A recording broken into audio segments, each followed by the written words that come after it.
একবার এক জঙ্গলে এক বাঁদর ও এক ভাল্লুক খুব ভালো বন্ধু ছিল।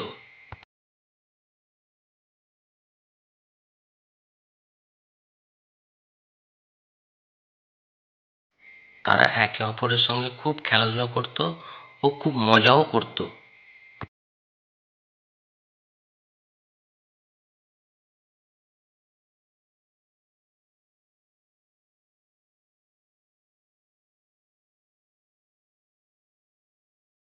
বাদর, তুমি আমার একটা প্রশ্নের জবাব দিত।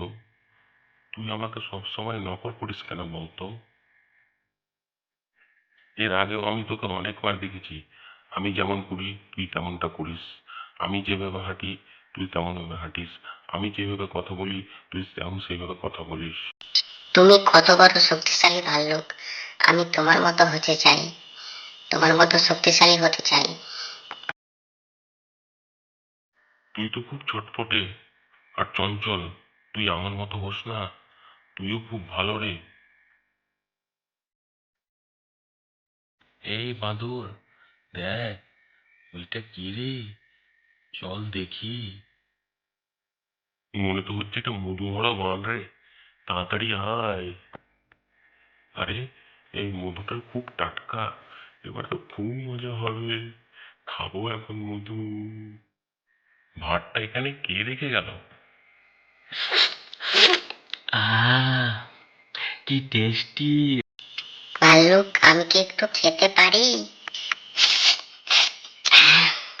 কি টেস্টি! ভাতটাকে নুকিয়ে দিই, না হলে কেউ চুরি করে নেবে।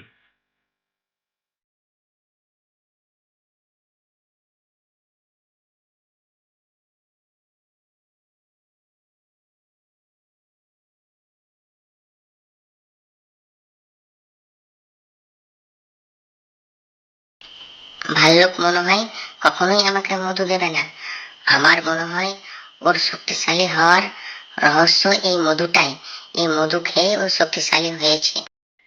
তার পরের দিন বাঁদর ভাল্লুকের গুহা থেকে মধুর ভাঁড়টা চুরি করে নিয়ে চলে গেল।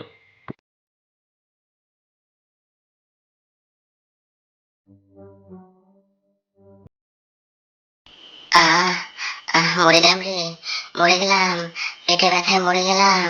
কেন যে এতগুলো মধু খেতে গেলাম আমি? আহ আহ মরে গেলাম।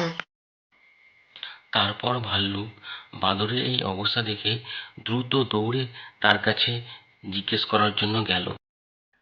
এ কি বাদর, তোর এ কি অবস্থা হয়েছে? কি হয়েছে তোর? অমন করছিস কেন?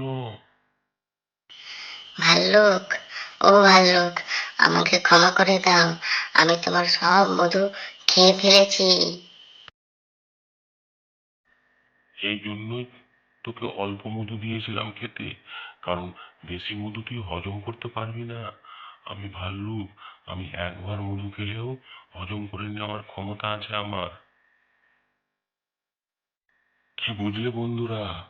এইভাবে চোখ বন্ধ করে কারোর নকল করাটা খুব ক্ষতিকারক হতে পারে সবার জন্য।